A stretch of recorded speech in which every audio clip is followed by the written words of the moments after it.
প্রিয়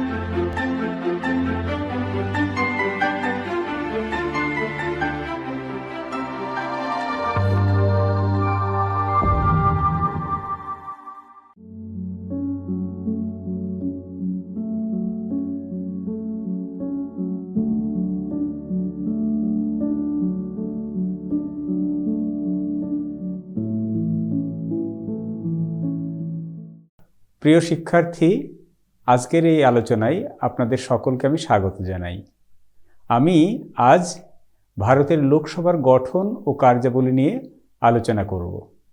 তো প্রথমে আমি আজকের এই আলোচনার সমগ্র আলোচনাটির পরিকল্পনা কিভাবে করেছি সেটি একটু আপনাদের বলে নিই। প্রথমে আমি একটি ভূমিকা দেব, তারপরে লোকসভার গঠন, তারপরে লোকসভার কার্যাবলী এবং সবশেষে এই আলোচনার একটা কনক্লুশন বা উপসংহার টানব।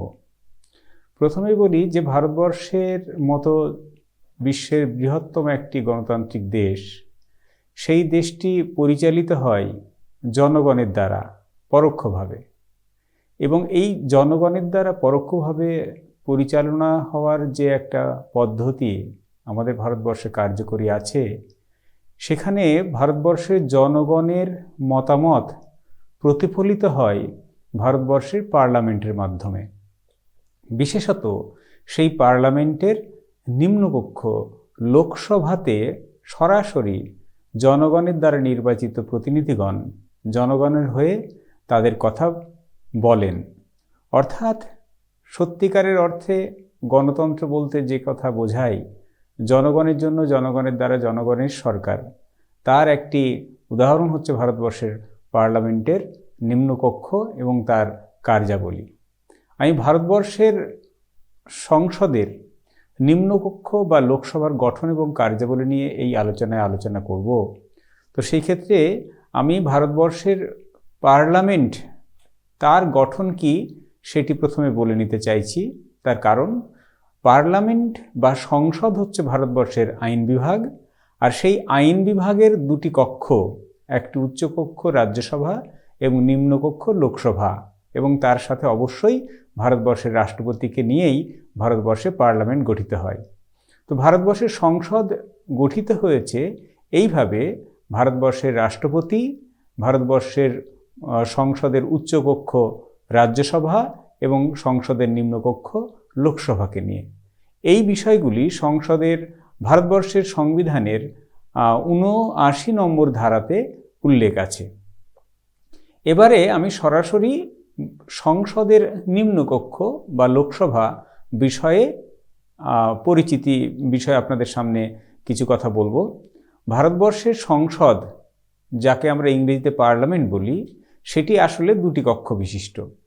এই দুটি কক্ষ হওয়ার অন্যতম প্রধান কারণ হচ্ছে, ভারতবর্ষে যেহেতু যুক্তরাষ্ট্রীয় ব্যবস্থা প্রতিষ্ঠিত হয়েছে, এবং এই যুক্তরাষ্ট্রীয় ব্যবস্থার অন্যতম বৈশিষ্ট্যই হচ্ছে, বা আমাদের ভারতবর্ষের যারা সংবিধান প্রণয়ন করেছিলেন তাদেরও একটা উদ্দেশ্য ছিল যে জনগণের সরাসরি প্রতিনিধিত্ব আমাদের পার্লামেন্টে থাকবে, পাশাপাশি যুক্তরাষ্ট্র হওয়ার দরুন রাজ্যগুলির প্রতিনিধিত্বও আমাদের পার্লামেন্ট বা আইনসভায় থাকবে। সেই জন্যই জনগণের সরাসরি প্রতিনিধিত্বের প্রতিফলন ঘটেছে ভারতবর্ষের লোকসভা, ভারতবর্ষের পার্লামেন্টের নিম্নকক্ষ লোকসভা, এবং রাজ্যগুলির প্রতিনিধিত্বের প্রতিফলন ঘটেছে ভারতবর্ষের পার্লামেন্ট বা সংসদের উচ্চকক্ষ রাজ্যসভাতে। অর্থাৎ ভারতবর্ষের পার্লামেন্ট বা সংসদ আসলে যুক্তরাষ্ট্রীয় সরকারের যে বৈশিষ্ট্য, রাজ্য একদিকে তাদের কার্যাবলী পরিচালনা করবে এবং জনগণও সেই শাসন ব্যবস্থার অন্যতম একটি অঙ্গ বা অংশ। এই উভয়, সরাসরি জনগণ এবং রাজ্যগুলির প্রতিনিধিত্ব, এই উভয়ের প্রতিনিধিত্ব ভারতবর্ষের পার্লামেন্টে আমরা প্রতিফলিত হতে দেখছি। অর্থাৎ ভারতবর্ষের পার্লামেন্ট বা সংসদ যে দুটি কক্ষ নিয়ে গঠিত, সেই দুটি হচ্ছে লোকসভা, জনগণের সরাসরি প্রতিনিধিত্ব সেখানে প্রতিফলিত হয়, আর উচ্চকক্ষ রাজ্যসভা, রাজ্যগুলির প্রতিনিধিত্ব সেখানে প্রতিফলিত হয়। অর্থাৎ আমি বলতে চাইছি, ভারতবর্ষের পার্লামেন্ট বা আইনসভাতে ভারতবর্ষের যুক্তরাষ্ট্রীয় ধাঁচের যে সরকার ব্যবস্থা, তার বৈশিষ্ট্যের একটা ইতিবাচক প্রতিফলন আমরা লক্ষ্য করি। এবারে আমি ভারতবর্ষের লোকসভার গঠন সম্পর্কে বলবো। আমরা একটু আগেই যে কথা বললাম, জনগণের প্রতিনিধিত্ব নিয়ে ভারতবর্ষের আইনসভার নিম্নকক্ষ লোকসভা গঠিত হয়। এই বিষয়টি আমাদের সংবিধানের ৮১ নম্বর ধারায় উল্লেখ আছে এবং এই ৮১ নম্বর ধারায় ভারতবর্ষের পার্লামেন্টের নিম্নকক্ষ লোকসভার গঠন বিষয়ে বিস্তারিত আলোচনা করেছে, যেখানে বলা হয়েছে ভারতবর্ষের আইনসভার নিম্নকক্ষ লোকসভা, সেই লোকসভা গঠিত হবে ভারতবর্ষের প্রাপ্তবয়স্ক নাগরিকদের দ্বারা। অর্থাৎ সার্বজনীন প্রাপ্তবয়স্ক ভোটাধিকারের যে নীতি আমরা বুঝি, সেই নীতির ওপর ভিত্তি করে প্রতি 5 বছর অন্তর ভারতবর্ষের লোকসভার নির্বাচন অনুষ্ঠিত হবে। অবশ্যই এই 5 বছর যে মেয়াদকাল বলছি সেটা স্বাভাবিক মেয়াদকাল। এবং এই যে নির্বাচন হবে ভারতবর্ষের জনপ্রতিনিধিত্ব কক্ষ বা লোকসভার প্রতিনিধি নির্বাচনের জন্য, সেই প্রতিনিধি নির্বাচনের ক্ষেত্রে সমগ্র ভারতবর্ষব্যাপী লোকসভার নির্বাচন অনুষ্ঠিত হয় এবং সমগ্র ভারত থেকে সর্বাধিক 552 জন পর্যন্ত প্রতিনিধি নির্বাচিত হতে পারেন। এবং এই যে 552 জনের কথা বলছি, এটি আবার কতগুলো নির্দিষ্ট ক্ষেত্র থেকে এই সমস্ত সদস্যবৃন্দ নির্বাচিত হয়। নির্দিষ্ট ক্ষেত্র কেন বলছি না, ভারতবর্ষের অনেকগুলি রাজ্য রয়েছে, এই রাজ্যগুলিও তাদের প্রতিনিধিত্ব পাঠাতে পারে লোকসভাতে। অর্থাৎ সমগ্র রাজ্য থেকে মোট কতজন প্রতিনিধি লোকসভায় জনগণের প্রতিনিধিত্ব করবেন সেই বিষয়টি নিশ্চিত করা হয়েছে। এবং এই বিষয়ে ভারতবর্ষের আইন অনুযায়ী আমরা যদি দেখি, ভারতবর্ষের সর্বোচ্চ 530 জন সদস্য পাঠাতে পারেন রাজ্যগুলি, সমগ্র রাজ্যগুলি মিলে। আর আমরা জানি ভারতবর্ষে কতগুলো অঙ্গরাজ্যের পাশাপাশি কেন্দ্রশাসিত অঞ্চল রয়েছে, সেই কেন্দ্রশাসিত অঞ্চলগুলি থেকে সর্বাধিক 20 জন পর্যন্ত সদস্য নির্বাচিত হতে পারেন লোকসভাতে। এবং 2 জন সদস্যকে রাষ্ট্রপতি মনোনীত করতে পারেন। সেই মনোনয়নটা কিভাবে হয় না, রাষ্ট্রপতি যদি মনে করেন যে ভারতবর্ষের পার্লামেন্টের লোকসভায় বা নিম্নকক্ষ লোকসভাতে যথেষ্ট সংখ্যক অ্যাংলো ইন্ডিয়ান সম্প্রদায়ের প্রতিনিধিত্বের প্রতিফলন ঘটেনি, তাহলে তিনি 2 জনকে, অর্থাৎ অ্যাংলো ইন্ডিয়ান সম্প্রদায়ের মানুষ থেকে 2 জনকে তিনি মনোনীত করতে পারতেন। আমি পারতেন কেন বলছি না, এতদিন পর্যন্ত এই মনোনয়নের ব্যবস্থাটা ছিল, কিন্তু ভারতবর্ষের আইন ব্যবস্থার একটা প্রয়োজন অনুযায়ী সংশোধনের যে একটা সুযোগ আছে, আমরা দেখি যে ভারতবর্ষের এই সংশোধনের ফলে আমরা 104তম সংবিধান সংশোধনী আইনের মাধ্যমে ভারতবর্ষের সংসদের যে 2 জনকে রাষ্ট্রপতি অ্যাংলো ইন্ডিয়ান সম্প্রদায় থেকে মনোনীত করতেন বা করতে পারতেন, সেই নিয়মটি বিলুপ্ত হয়েছে। অর্থাৎ 104তম সংবিধান সংশোধনী আইন 2019 অনুযায়ী ভারতবর্ষের পার্লামেন্টের নিম্নকক্ষ লোকসভাতে রাষ্ট্রপতি যে 2 জন অ্যাংলো ইন্ডিয়ান সম্প্রদায়ের প্রতিনিধিত্ব মনোনীত করতে পারতেন, সেই নিয়ম রদ হয়েছে এবং সেটি কার্যকরী হয়েছে 2020 সাল থেকে। অর্থাৎ বর্তমানে ভারতবর্ষের সংবিধান অনুযায়ী বা নিয়ম অনুযায়ী ভারতবর্ষের লোকসভার গঠন যদি আমরা লক্ষ্য করি, তাহলে দেখব লোকসভায় এখন 2 ধরনের প্রতিনিধিরা আসেন। 2 ধরনের বলছি এই জন্য, কতগুলি রাজ্য থেকে নির্বাচিত হয়ে আসেন আর কিছু কেন্দ্রশাসিত অঞ্চল যে আছে সেই কেন্দ্রশাসিত অঞ্চল থেকে নির্বাচিত হয়ে আসেন। এবং এক্ষেত্রে বলে রাখা দরকার যে সর্বোচ্চ কতজন পর্যন্ত নির্বাচিত হবেন সেটাও আমাদের আইনবিধিতে নির্দিষ্ট করা হয়েছে। এবার আমি এই লোকসভার গঠন বলতে গিয়ে আরেকটি বিষয় আমি উল্লেখ করতে চাইব, যে আমি একটু আগে যে কথা বললাম যে 530 জন পর্যন্ত রাজ্যগুলি থেকে মনোনীত হতে পারেন এবং 20 জন কেন্দ্রশাসিত অঞ্চল থেকে নির্বাচিত হতে পারেন। রাজ্যগুলি থেকে 530 জন নির্বাচিত হতে পারেন, আর কেন্দ্রশাসিত অঞ্চল থেকে 20 জন নির্বাচিত হতে পারেন। এইবার এই যে সংখ্যাটা আমি বলছি, সেই সংখ্যাটা অবশ্যই সর্বাধিক, এর বেশি হতে পারবে না। কিন্তু ভারতবর্ষের প্রথম নির্বাচন যখন হয়েছিল এবং তার পরবর্তীকালে ভারতবর্ষের জনসংখ্যার বিন্যাস যদি লক্ষ্য করি, তাহলে দেখব ভারতবর্ষের জনসংখ্যা বৃদ্ধি ঘটছে, রাজ্যের সংখ্যাও বৃদ্ধি ঘটছে। সেই জন্য বিভিন্ন সময়তে সংবিধান সংশোধন করে ভারতবর্ষের পার্লামেন্টের আসন সংখ্যা ক্রমশ বৃদ্ধি পেয়েছে। আমরা যদি দেখি প্রথম যে নির্বাচন হয়েছিল, সেখানে ভারতবর্ষের লোকসভার সদস্য সংখ্যা ছিল 500। পরবর্তীকালে আমরা দেখব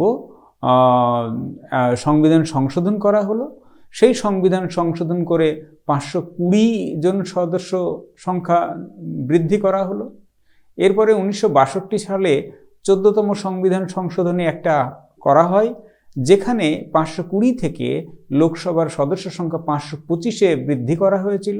এবং তারপরে 1973 খ্রিস্টাব্দে সংবিধানের 31তম সংবিধান সংশোধনীর মাধ্যমে লোকসভার সর্বোচ্চ সদস্য সংখ্যা 545-এ বৃদ্ধি করা হয়েছিল। অর্থাৎ আমি বলছি, লোকসভার সর্বোচ্চ আসন সংখ্যা 552 হলেও আসলে সেটি সর্বোচ্চ, তার অধিক হবে না। এই নিয়মের মধ্যে থেকেই ভারতবর্ষের পার্লামেন্ট বিভিন্ন সময় জনসংখ্যার আনুপাতিক হার তার নির্ধারিত আনুপাতিক হারের সঙ্গে তুল্যমূল্যভাবে বিচার করে ভারতবর্ষের লোকসভার আসন সংখ্যা বিভিন্ন সময় বৃদ্ধি ঘটিয়েছে। এই বৃদ্ধিটা হয় আসলে ভারতবর্ষের জনগণনা, তার রিপোর্ট এবং ভৌগোলিক যে একটা বিন্যাস, তার উপর ভিত্তি করে ভারতবর্ষের লোকসভার সদস্য সংখ্যা কত হবে সেটা নির্দিষ্ট করা হয়। এবং এই যে নির্দিষ্ট করার নিয়ম, সেটি আসলে আমাদের ভারতবর্ষে একটি নিয়ম আছে, আসন সংখ্যার পুনর্বিন্যাসের একটা নিয়ম, যেখানে পুনর্বিন্যাসকারী একটি কমিটি তারা লোকসভার আসনগুলি পুনর্বিন্যাস করতে পারে, যেটি সংবিধানের 82 নম্বর ধারায় উল্লেখ আছে। অর্থাৎ লোকসভার আসনগুলি কিভাবে বরাদ্দ হবে বা বণ্টিত হবে, নির্ধারিত হবে, সেইগুলি নির্দিষ্ট প্রক্রিয়া অনুযায়ী নির্দিষ্ট কর্তৃপক্ষ তারা নির্ধারণ করে। তবে সেই নির্ধারণের ক্ষেত্রে বলা হয়েছে যে 82 নম্বর ধারায় বলা হয়েছে যে এমন কোনো পুনর্বিন্যাস হবে না যাতে করে যে লোকসভা এখন কন্টিনিউ করছে তাতে ব্যাঘাত ঘটে। অর্থাৎ বর্তমান লোকসভা যেটা কন্টিনিউ করছে বা চলমান যে লোকসভা, তা সেটি বিলুপ্ত না হওয়া পর্যন্ত সেই প্রতিনিধিত্ব কার্যকর হবে না। বলা ভালো, এই নতুন যে লোকসভার আসন বিন্যাস, সেটা রাষ্ট্রপতির আদেশ দ্বারা নির্ধারিত হয় এবং তিনি একটা নির্দিষ্ট তারিখ থেকে তা কার্যকর করার আদেশ দেন। এইভাবেই ভারতবর্ষের লোকসভার আসন এবং আসন সংখ্যা পুনর্বিন্যাস হয়ে থাকে। এইবার ভারতবর্ষের যে লোকসভার সদস্য, তাদের নির্বাচনের পদ্ধতিটি কি সে বিষয়ে বলি। ভারতবর্ষে লোকসভার সদস্যদের নির্বাচন সরাসরি জনগণের দ্বারা নির্বাচিত হওয়ার যে নীতি বা নিয়ম রয়েছে সেই অনুযায়ী হয়। ভারতবর্ষের লোকসভার নির্বাচন সেই ক্ষেত্রে ভারতবর্ষে যারা প্রাপ্তবয়স্ক নাগরিক, যেটি এখন বর্তমানে 18 বছর, সেই 18 বছর পর্যন্ত যারা পূর্ণ করেছেন বয়স এবং নিয়ম বিধি অনুযায়ী তারা ভোটার তালিকায় নাম লিখিয়েছেন, সেই সমস্ত নাগরিকবৃন্দ তারা গোপন ব্যালটের মাধ্যমে তাদের প্রার্থীকে নির্বাচিত করতে পারেন। একই নির্বাচনী কেন্দ্রে একাধিক বিভিন্ন রাজনৈতিক দল বা স্বতন্ত্র প্রার্থী প্রতিযোগিতা করেন। সেই সমস্ত প্রার্থীদের মধ্যে জনগণের দ্বারা যিনি সর্বোচ্চ ভোট পান তাকেই নির্বাচিত ঘোষণা করা হয়। তবে এখানে একটি উল্লেখযোগ্য ঘটনা বলে রাখি যে এই যে 18 বছরকে আমরা সার্বজনীন প্রাপ্তবয়স্কের বয়স হিসাবে উল্লেখ করছি, সেটি আসলে 1988 সালের 61তম সংবিধান সংশোধনীর আইনের মাধ্যমে 21 বছর থেকে কমিয়ে 18 বছর করা হয়েছে। অর্থাৎ 1988 সালের আগে 21 বছর পূর্ণ হলেই তাকে ভোটদানের অধিকার দেওয়া হতো। অর্থাৎ আমি ভারতবর্ষের বৈধ নাগরিক, বৈধ বলছি এই জন্য, বৈধ যারা 18 বছর পূর্ণ হয়েছে সেই সমস্ত নাগরিক যারা নিয়ম অনুযায়ী নির্বাচনের বিধি অনুযায়ী ভোটার তালিকায় তারা নাম লিখিয়েছেন, তারাই বৈধ ভোটার, তারাই এই নির্বাচনে অংশগ্রহণ করতে পারেন। অর্থাৎ ভারতবর্ষের সেই সমস্ত নাগরিকরাই লোকসভা নির্বাচনে তারা অংশ নিতে পারেন। এবারে আসি, আমি লোকসভার আসন সংখ্যার যে বিন্যাসের কথা বললাম, সেই বিন্যাসের ক্ষেত্রে যারা প্রতিনিধিত্ব অংশগ্রহণ করবেন বা প্রতিনিধি হওয়ার জন্য নির্বাচনে প্রতিদ্বন্দ্বিতা করবেন, তাদের যোগ্যতা মানগুলি কি, সে বিষয়ে ভারতবর্ষের সংবিধানের 84 নম্বর ধারায় উল্লেখ আছে। সেই 84 নম্বর ধারা অনুযায়ী এবং ভারতবর্ষের নির্বাচন কমিশন এবং জনপ্রতিনিধিত্ব আইন অনুযায়ী কিছু নিয়মবিধিও সেখানে উল্লেখযোগ্য। ভারতবর্ষের লোকসভার নির্বাচনে প্রতিদ্বন্দ্বিতা করতে গেলে সেই প্রার্থীকে অবশ্যই একজন ভারতের নাগরিক হতে হবে, তাকে কমপক্ষে 25 বছর বয়স্ক হতে হবে। 25 বছরের কম বয়স্ক কোনো নাগরিক লোকসভায় নির্বাচনের জন্য প্রতিদ্বন্দ্বিতা করতে পারেন না। ভারতের যে কোনো সংসদীয় নির্বাচন এলাকার তিনি ভোটার হতে হবে, অর্থাৎ যিনি ভোটে প্রতিদ্বন্দ্বিতা করতে চাইছেন তাকে অবশ্যই ভারতবর্ষের কোনো না কোনো নির্বাচনী এলাকার একজন ভোটার হতে হবে। এবং কিছু নিয়ম, যেমন আমি বলি, একজন প্রার্থী তিনি হতে পারেন, সরাসরি নির্বাচন কমিশনে তার মনোনয়নপত্র দাখিল করতে পারেন, কিন্তু সেই ক্ষেত্রে তাকে কতগুলো প্রপোজার, একজন প্রস্তাবক বা প্রপোজার লাগে। তবে এবং সেই প্রপোজারের সংখ্যাটা বিভিন্ন সময়তে নির্বাচনী আইন অনুযায়ী সেটি পরিবর্তন হয়, অর্থাৎ কখনো একজন ছিল সেটা বৃদ্ধি হয়েছে। এবং কোনো রাজনৈতিক দলের প্রার্থী নন এমন কোনো প্রার্থী যদি হন, তাকে সেই প্রস্তাবকের সংখ্যাটা তুলনায় বেশি এবং নির্দিষ্ট একটি পরিমাণ অর্থ জামানত হিসেবে সেই প্রার্থীকে জমা দিতে হয়। তবে এই ক্ষেত্রে নির্বাচনের ক্ষেত্রে আরেকটি নিয়মের কথা বলে রাখি, যে ভারতবর্ষের যে লোকসভার আসনগুলি বিন্যস্ত হয়েছে, সেই বিন্যাসের মধ্যে তপশিলি জাতি এবং তপশিলি উপজাতির জন্য সংরক্ষিত আসনও আছে। সেই তপশিলি জাতি এবং তপশিলি উপজাতির জন্য সংরক্ষিত আসনগুলি শুধুমাত্র তপশিলি জাতি বা তপশিলি উপজাতিদের জন্যই সংরক্ষিত। সেখানে অন্য এই তপশিলি জাতি বা তপশিলি উপজাতি ব্যতীত সেই সংরক্ষিত আসনে কেউ সেখানে প্রতিদ্বন্দ্বিতা করতে পারেন না। তবে এই যোগ্যতা মানের ক্ষেত্রে আরেকটা বিষয় আমাদের নজর রাখতে হয়, যে কোনো একজন ব্যক্তি তিনি নির্বাচনী আইন বিধি মেনে তিনি একই সঙ্গে একাধিক কেন্দ্রে নির্বাচনের জন্য প্রতিদ্বন্দ্বিতা করতে পারেন। তবে কেউই সংসদের উভয় কক্ষে একই সঙ্গে নির্বাচিত হতে পারেন না। তবে কেউ যদি উচ্চ কক্ষে নির্বাচিত হয়ে আছেন, তারপরে যদি নিম্নকক্ষ বা লোকসভায় নির্বাচিত হয়ে যান বা হন, সেক্ষেত্রে তাকে একটি কক্ষের সদস্যপদ ছাড়তে হয়। অর্থাৎ এই ধরনের নিয়মগুলো সংসদের নিম্নকক্ষ লোকসভার সদস্যদের মেনে চলতে হয়। এবারে আসি লোকসভার স্বাভাবিক মেয়াদকালের কথা। লোকসভার স্বাভাবিক মেয়াদকাল কত হবে সে বিষয়ে সংবিধানের 83 নম্বর ধারাতে উল্লেখ আছে। সাধারণত লোকসভার স্বাভাবিক মেয়াদকাল হচ্ছে 5 বছর, অর্থাৎ একটি লোকসভা নির্বাচন হবে এবং লোকসভা গঠন হবে, সেখান থেকে 5 বছর পর্যন্ত তারা কার্যকর পদে থাকবেন, লোকসভা একটা কার্যকরী অবস্থায় থাকবে। তবে ভারতবর্ষের ইতিহাস যদি দেখি, ভারতবর্ষের সংবিধানের বিধিগুলো যদি আমরা দেখি, সেই ক্ষেত্রে আমরা দেখতে পাবো যে লোকসভার স্বাভাবিক কার্যকালের মেয়াদ 5 বছর হলেও মেয়াদ পূর্তির আগেই প্রয়োজনে বা নিয়ম অনুযায়ী রাষ্ট্রপতি লোকসভা ভেঙে দিতে পারেন, বা আমরা বলতে পারি লোকসভার যে স্থায়িত্ব সেটি মেয়াদ পূর্ণর আগেই সেটি সমাপ্ত হতে পারে। বিভিন্ন কারণে লোকসভা ভেঙে যেতে পারে। যেমন ভারতবর্ষের রাষ্ট্রপতিকে জরুরি অবস্থার সময় তার অতিরিক্ত ক্ষমতা দেওয়া হয়। সেই ক্ষেত্রে তিনি কোনো একটি রাজ্যে বা সমগ্র ভারতবর্ষে জরুরি অবস্থা জারি করতে পারেন। সেই জরুরি অবস্থাকালে কিন্তু রাষ্ট্রপতি প্রয়োজনে লোকসভার মেয়াদ বাড়িয়েও দিতে পারেন।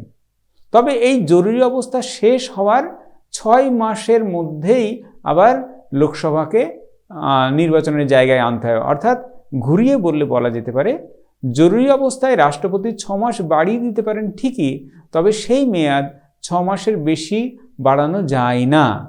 তবে লোকসভার অধিবেশন বছরে 2 বার বসার কথা আছে। এই দুটি অধিবেশনের মধ্যে 6 মাসের বেশি গ্যাপ হবে না, বা 6 মাসের মধ্যেই লোকসভার অধিবেশন ডাকতে হবে। আর রাষ্ট্রপতি সংসদ বা লোকসভার অধিবেশন আহ্বান করেন এবং রাষ্ট্রপতিকে সংসদের অধিবেশন মুলতবি রাখারও ক্ষমতা দেওয়া হয়েছে। অর্থাৎ আমি এই লোকসভার মেয়াদ কত হবে সেই বিষয়ে বলতে গিয়ে যে কথাগুলো আমি উল্লেখ করলাম, যে সাধারণ কার্যকালের মেয়াদ 5 বছর, তবে ব্যতিক্রমী ঘটনার ক্ষেত্রে 5 বছর মেয়াদ পূর্ণর আগেই লোকসভা ভেঙে যেতে পারে। আমি উদাহরণ হিসেবে বলতে পারি, ভারতবর্ষে এখনও পর্যন্ত যে 18 বার লোকসভা নির্বাচন হয়েছে, 18তম লোকসভা এখন কন্টিনিউ করছে। 17 বার লোকসভা তার মেয়াদ সম্পন্ন করেছে। এই 17টা লোকসভার মধ্যে আমরা যদি দেখি 5 বার, অর্থাৎ 5টি লোকসভার মেয়াদ 5 বছরের আগেই সম্পন্ন হয়েছে বা ভেঙে গিয়েছে। এই গেল মোটামুটি লোকসভার স্বাভাবিক কার্যকাল। অর্থাৎ 5 বছর স্বাভাবিক কার্যকাল হলেও প্রয়োজনে নিয়ম অনুযায়ী তার আগেই লোকসভার কার্যকাল শেষ হয়ে যেতে পারে। এবার অযোগ্যতা, লোকসভার সদস্যদের অযোগ্যতার কথা কিছু উল্লেখ করি। সংবিধান অনুযায়ী লোকসভার সদস্য পদ অর্জনের ক্ষেত্রে কিছু অযোগ্যতার কথা উল্লেখ আছে। যেমন কোনো একজন ব্যক্তি একই সঙ্গে সংসদের উভয় কক্ষের সদস্য হতে পারেন না, বা একই সঙ্গে কেন্দ্রীয় সংসদের সদস্য আবার রাজ্যের বিধানসভার সদস্য এমন হতে পারেন না। একজন প্রার্থী একাধিক কেন্দ্রে তিনি নির্বাচনে প্রতিদ্বন্দ্বিতা করতে পারেন, এ কথা ঠিক, তবে নির্বাচিত হওয়ার পরে তাকে শুধুমাত্র তার পছন্দ অনুযায়ী একটি কেন্দ্রের প্রার্থী হিসেবেই লোকসভায় সদস্য হিসেবে তাকে যেতে হবে, অন্য আসনগুলো তাকে ছেড়ে দিতে হবে। এবং এক ব্যক্তি যদি সংসদের একটি আসন ও একটি বিধানসভার আসনে নির্বাচিত হন, বা নির্ধারিত সময়ের মধ্যে রাজ্যের বিধানসভার আসনটি না ছাড়েন, তাহলে সংসদের আসনটি শূন্য হয়ে যাবে। এছাড়াও কতগুলো কারণে সংসদের সদস্যদের অযোগ্য ঘোষণা করা যেতে পারে। যেমন কোনো সদস্য যদি সংসদের অনুমতি ছাড়া টানা 60 দিন সংসদের বৈঠকে অনুপস্থিত থাকেন, যদি কোনো সদস্য তিনি ভারতের কোনো সরকারের অধীনে লাভজনক পদে থাকেন, সেক্ষেত্রে এটা একটা বাধানিষেধ। তিনি যদি মানসিক ভারসাম্যহীন হন, দেউলিয়া হন, বা তিনি যদি স্বেচ্ছায় কোনো অন্য দেশের, ভারতবর্ষ ব্যতীত কোনো দেশের নাগরিকতা গ্রহণ করেন, তাহলে তার পদ চলে যেতে পারে। এছাড়াও ভারতবর্ষের জনপ্রতিনিধিত্ব আইন 1951 সালের নিয়ম অনুযায়ী আরও কিছু শর্ত কিন্তু লোকসভার সদস্যদের ক্ষেত্রে প্রযোজ্য। সেগুলো কি? সংসদের সদস্য কোনো আদালত বা নির্বাচনী ট্রাইব্যুনাল দ্বারা নির্বাচনী অপরাধী বা দোষী সাব্যস্ত হন, তাহলে তার পদ চলে যেতে পারে, সাংসদ পদ চলে যেতে পারে। তিনি ভারতের কোনো আদালত বা কোনো অপরাধে দোষী সাব্যস্ত হয়ে থাকেন, অন্তত 2 বছর কারাদণ্ডে যদি দণ্ডিত হন কোনো আদালতের দ্বারা, তাহলে তার সাংসদ পদ চলে যেতে পারে। তিনি নির্ধারিত সময়ের মধ্যে বা নির্ধারিত পদ্ধতিতে নির্বাচনী ব্যয়ের হিসেব যদি দাখিল করতে ব্যর্থ হন, তাহলেও তার পদ চলে যাওয়ার কথা। তিনি যদি দুর্নীতি বা অসততার কারণে সরকারি চাকরি থেকে বরখাস্ত হন, সেক্ষেত্রেও তার সাংসদ পদ চলে যেতে পারে। তিনি কোনো কর্পোরেশনের পরিচালক বা ব্যবস্থাপনার এজেন্ট বা লাভজনক পদে যদি অধিষ্ঠিত হন, সেক্ষেত্রেও যেহেতু তার আর্থিক স্বার্থ জড়িত রয়েছে, সেক্ষেত্রেও তার পদ চলে যেতে পারে। তবে এই বিষয়গুলো সংসদের বা লোকসভার নিয়মবিধির অনুযায়ী সেটা বিবেচনা করা হয়। এবারে আসি লোকসভার অধিবেশন। এই লোকসভার অধিবেশন সম্পর্কে ভারতবর্ষের সংবিধানের 85 নম্বর ধারায় উল্লেখ আছে, যেখানে বাজেট অধিবেশন, বর্ষাকালীন অধিবেশন, শীতকালীন অধিবেশন, মূলত এই 3 ধরনের অধিবেশনের কথা আছে। এছাড়াও বিশেষ অধিবেশন, হয়তো কোনো একটি জরুরি বিষয় উত্থাপিত হয়েছে, সেই বিষয়ে আলোচনার জন্য জরুরি অধিবেশন ডাকা যেতে পারে। বা বিল পাশের ক্ষেত্রে যখন কোনো 2 কক্ষের মধ্যে সমঝোতা বা সহমত হয় না, তখন রাষ্ট্রপতি 2 কক্ষের যৌথ অধিবেশন আহ্বান করতে পারেন। এই ধরনের অধিবেশন হতে পারে। অর্থাৎ নিয়মিত অধিবেশন হচ্ছে বাজেট অধিবেশন, বর্ষাকালীন অধিবেশন, শীতকালীন অধিবেশন, এবং ব্যতিক্রমী কিছু অধিবেশন হচ্ছে বিশেষ অধিবেশন এবং যৌথ অধিবেশন। এই গেল মোটামুটি ভারতবর্ষের লোকসভার গঠন। এবারে আমি আসব ভারতবর্ষের লোকসভার কার্যাবলী। ভারতবর্ষের লোকসভা যেহেতু ভারতবর্ষের আইনসভার নিম্নকক্ষ, সেই জন্য তার প্রধানতম কাজ হচ্ছে আইন প্রণয়ন করা। এছাড়াও শাসন বিভাগ গঠন করার ক্ষেত্রে তার ভূমিকা থাকে, শাসন বিভাগকে নিয়ন্ত্রণ করার ক্ষেত্রে তার ভূমিকা থাকে, অর্থনৈতিক নীতি নির্ধারণের ক্ষেত্রে তার ভূমিকা থাকে, নির্বাচন সংক্রান্ত ক্ষেত্রে তার ভূমিকা থাকে। প্রথমে আইন প্রণয়ন সংক্রান্ত ক্ষমতার কথা বলি। ভারতবর্ষের পার্লামেন্টের নিম্নকক্ষ লোকসভা, অর্থাৎ পার্লামেন্ট হচ্ছে আইন প্রণয়নকারী সংস্থা। সুতরাং ভারতবর্ষের পার্লামেন্ট বা লোকসভার প্রধান এবং প্রথমতম কাজ হচ্ছে আইন প্রণয়ন করা। দেশের প্রয়োজনে, জাতির প্রয়োজনে লোকসভা এবং রাজ্যসভা যৌথভাবে বেশ কিছু আইন প্রণয়ন করে। এইখানে বেশ কিছু বলছি এই জন্য, কিছু কিছু আইন শুধুমাত্র লোকসভাতে উত্থাপন করা যেতে পারে, আর বাদবাকি অধিকাংশ আইন বা আইনের বিল সেগুলো উভয় কক্ষে উত্থাপনিত হয় এবং উভয় কক্ষের দ্বারা আলোচিত হয় এবং উভয় কক্ষের দ্বারা পাশ হয়। এই ধরনের উভয় কক্ষের দ্বারা পাশ হওয়ার পরে রাষ্ট্রপতির কাছে চূড়ান্ত অনুমোদনের জন্য যায়। রাষ্ট্রপতি সেই বিষয়ে অনুমোদন দিলে তবেই সেই আইনটা আইন হিসেবে পরিণত হয়। অর্থাৎ ভারতবর্ষের লোকসভার অন্যতম প্রধানতম কাজ হচ্ছে ভারতবর্ষের জন্য, দেশের জন্য প্রয়োজনীয় আইন প্রণয়ন করা। এবং সেই ক্ষেত্রে লোকসভা এককভাবে এবং খুব কম সামান্য ক্ষেত্রে এবং অধিকাংশ প্রায় সব বিষয়েই লোকসভা এবং রাজ্যসভা যৌথভাবে আইন প্রণয়ন করে। এই আইন প্রণয়নের ক্ষেত্রে আরেকটি আইনের কথা আমি উল্লেখ করব, সেটি হচ্ছে অর্পিত ক্ষমতাপ্রসূত আইন। অর্পিত ক্ষমতাপ্রসূত আইন কি না, সরকারের কার্যাবলী দিন দিন বৃদ্ধি পাচ্ছে এবং এই কাজের পরিধি বা প্রকৃতি জটিল থেকে জটিলতর আকার ধারণ করছে। এই জটিল এবং প্রসারিত পরিধির কারণে লোকসভার সদস্যগণ যে স্বল্পকালীন অধিবেশনে তারা কাজ করেন, সেই সময়ে সেই সমস্ত আইন খুঁটিয়ে দেখে সুন্দরভাবে পাশ করা সম্ভব হয় না। সেই জন্য অনেক সময় লোকসভা একটা নীতি নির্ধারণ করে দিয়ে সেই বিষয়ে আইন প্রণয়নের দায়িত্ব ছেড়ে দেন শাসন বিভাগের কাছে। এই ধরনের আইনগুলোকে আমরা বলবো অর্পিত ক্ষমতাপ্রসূত আইন। এবং শাসন বিভাগ যাতে এই ক্ষমতার অপপ্রয়োগ করতে না পারে সে বিষয়ে কিন্তু লোকসভাকে সতর্ক থাকতে হয়। এবং এই সতর্কতা হিসেবে লোকসভার একটি কমিটি আছে, যেটি অধস্তন আইন সংক্রান্ত কমিটি। যে কমিটি দেখে যে অর্পিত ক্ষমতাপ্রসূত আইন পাশ করার জন্য যাকে ক্ষমতা দেওয়া হলো তিনি সরকারের বা লোকসভার সেই নীতির ভেতরে থেকে আইনটি পাশ করছেন কিনা। এবারে আসি শাসন বিভাগ গঠন সম্পর্কিত ক্ষমতা। আমরা জানি ভারতবর্ষের শাসন ব্যবস্থা বা সংসদীয় শাসন ব্যবস্থা বা মন্ত্রিসভা পরিচালিত শাসন ব্যবস্থা। এই সংসদীয় শাসন ব্যবস্থার নিয়ম হচ্ছে শাসন বিভাগ এবং আইন বিভাগের মধ্যে একটা ঘনিষ্ঠ সম্পর্ক থাকে। এই ঘনিষ্ঠতা কী রকম না, লোকসভার সদস্য নির্বাচিত হলেই তবেই তিনি শাসন বিভাগে নির্বাচিত হন বা সিলেক্টেড হন। তবে শাসন বিভাগের নির্বাচিত হওয়ার জন্য সবসময় লোকসভার নির্বাচিত হতেই হবে তা নয়। লোকসভায় নির্বাচিত হননি এমন কোনো ব্যক্তিও শাসন বিভাগে কোনো মন্ত্রী পদে আসীন হতে পারেন, কিন্তু শর্ত হচ্ছে সেখান থেকে সেই সময়কাল থেকে 6 মাসের মধ্যে তাকে লোকসভায় নির্বাচিত হয়ে আসতে হয়। যাই হোক, আমি বলতে চাইছি আইন বিভাগের সদস্যরাই শাসন বিভাগের সদস্য হন। সুতরাং এই দুইয়ের মধ্যে একটা ঘনিষ্ঠ যোগাযোগ থাকে। এই ঘনিষ্ঠ যোগাযোগটা কেন হয় না, লোকসভায় যে দল বা যে জোট সংখ্যাগরিষ্ঠ আসন লাভ করেন সেই সংখ্যাগরিষ্ঠ দল বা জোটের নেতা নেত্রীগণই আসলে শাসন বিভাগে যান। সুতরাং শাসন বিভাগ গঠন কাদের দ্বারা হচ্ছে না, সরাসরি লোকসভার দ্বারা হচ্ছে। সরাসরি রাজ্যসভা কিন্তু শাসন বিভাগ গঠনের ক্ষেত্রে ভূমিকা গ্রহণ করতে পারে না। সুতরাং লোকসভার অন্যতম কাজ হচ্ছে শাসন বিভাগ গঠন করা। দ্বিতীয় কাজ হচ্ছে শাসন বিভাগকে নিয়ন্ত্রণ করা।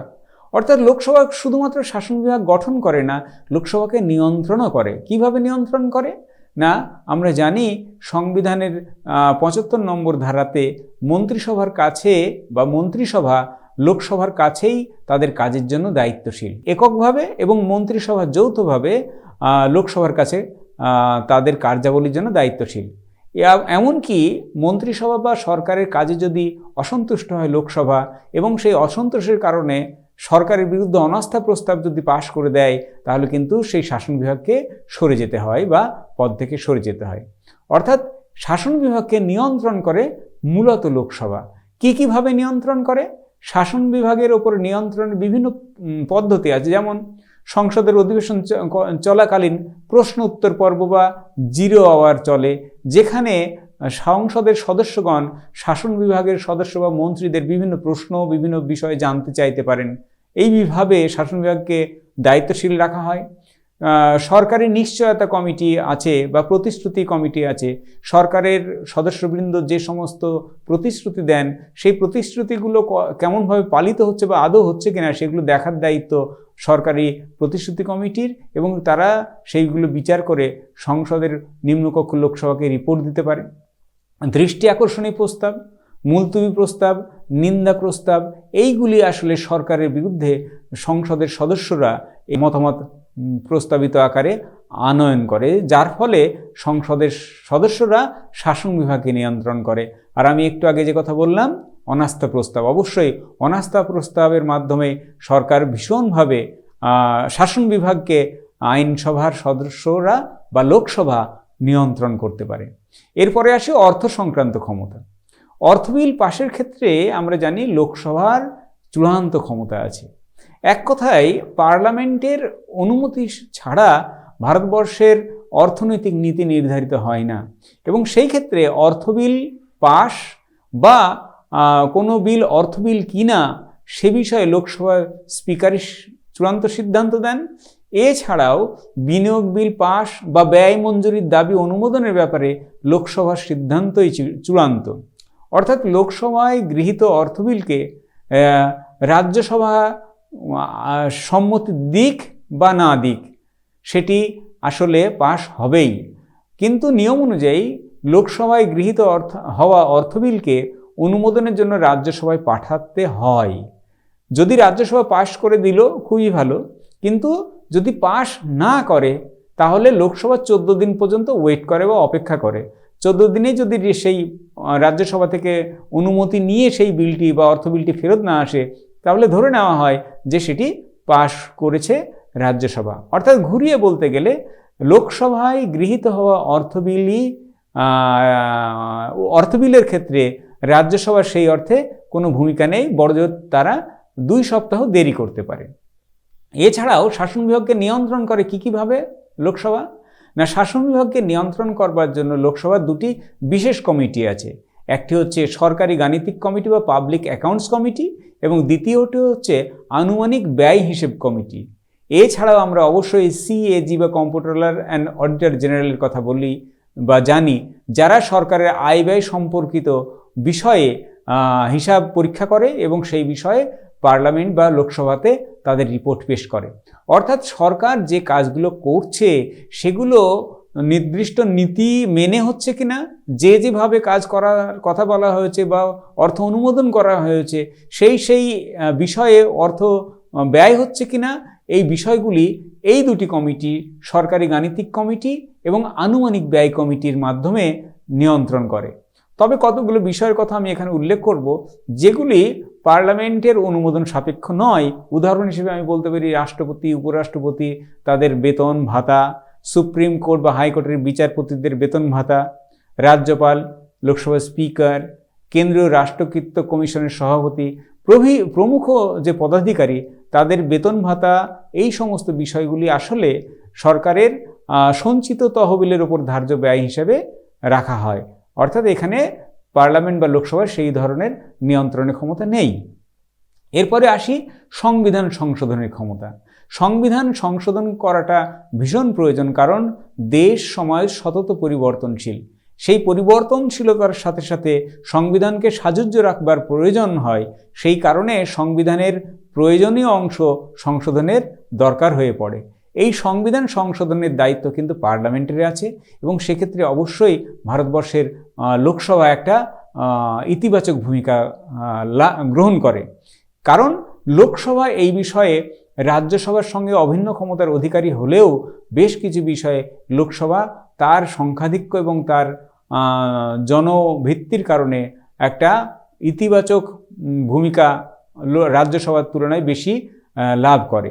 তবে সুপ্রিম কোর্ট, হাইকোর্ট সংক্রান্ত বিষয়, কেন্দ্র রাজ্যের সম্পর্কিত বিষয়, সংবিধান সংশোধনের পদ্ধতিটি কী হবে ইত্যাদি সংক্রান্ত বিষয়, এই বিষয়গুলিতে যদি সংশোধন আনতে হয় তাহলে কিন্তু লোকসভা এবং রাজ্যসভা একত্রেভাবে অনুমোদন দিলেই হয় না, সেই ক্ষেত্রে অন্তত অর্ধেক অঙ্গরাজ্যগুলো অনুমোদন লাগে।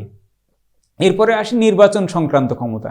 নির্বাচন সংক্রান্ত কি না, রাষ্ট্রপতি, উপরাষ্ট্রপতি তাদের নির্বাচন এবং তাদের পদচ্যুতির ক্ষেত্রে আমাদের লোকসভার একটা ভূমিকা থাকে। বিশেষ করে রাষ্ট্রপতির বিরুদ্ধে পার্লামেন্ট বা সংবিধান লঙ্ঘনের অভিযোগ যদি থাকে, সেই অভিযোগের বিচার করবার জায়গা হচ্ছে লোকসভা, যাকে আমরা ইমপিচমেন্ট বলি।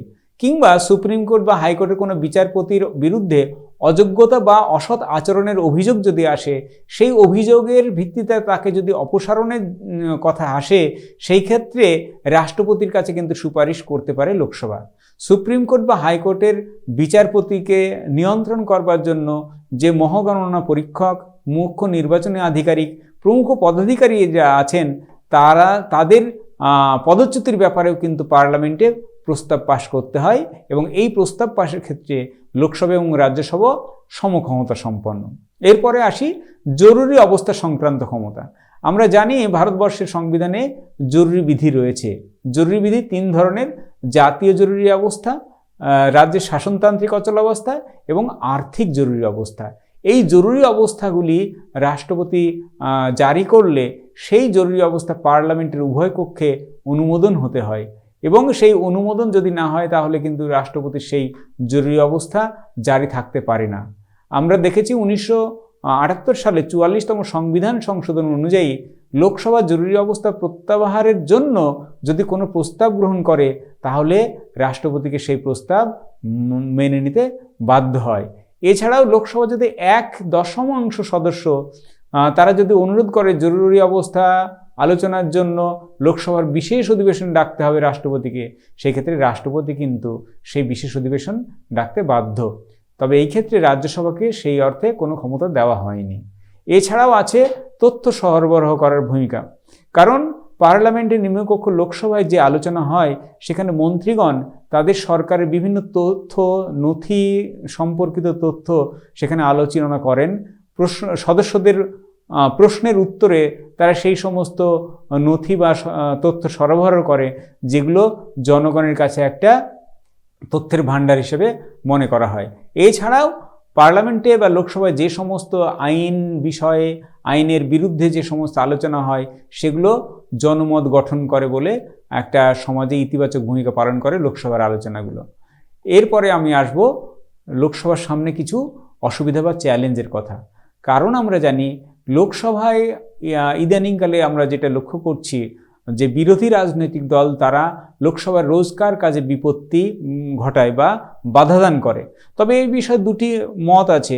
এক দল বলে যে আসলে বিরোধী মতকে প্রাধান্য যদি দেওয়া হয় তার প্রতিফলন ঘটে এই বাধা বিপত্তি বা তর্ক বিতর্ক আলোচনায়। কিন্তু অতি তর্ক বা অতি বিপত্তিতে যদি লোকসভার দৈনন্দিন কাজ ব্যাহত হয় সেটা লোকসভার ক্ষেত্রে একটি নেতিবাচক বিষয়। এছাড়াও অনেক বিষয় আছে লোকসভার মূল কাজকে আমরা দেখেছি লোকসভার যে মূল কাজ অহেতুক অন্য বিষয় আলোচনায় সেইগুলো ঢাকা পড়ে যায়। তাছাড়া লোকসভার আলোচনা খুব কম সময় হয়, অল্প দিনের অধিবেশন বসে। সেই ক্ষেত্রে এত বড় দেশের এত ভিন্নমুখী যে চাহিদা সেগুলো পূরণ করা খুব মুশকিল হয়। এবার সব শেষে বলি, ভারতবর্ষ বিশ্বের বৃহত্তম গণতন্ত্র। যে গণতন্ত্র টিকে আছে জনগণের দ্বারা, জনগণের মতামতের প্রতিফলনের মাধ্যমে। আর এই প্রতিফলন আমরা লক্ষ্য করি জনগণের দ্বারা নির্বাচিত প্রতিনিধি কক্ষ লোকসভায়।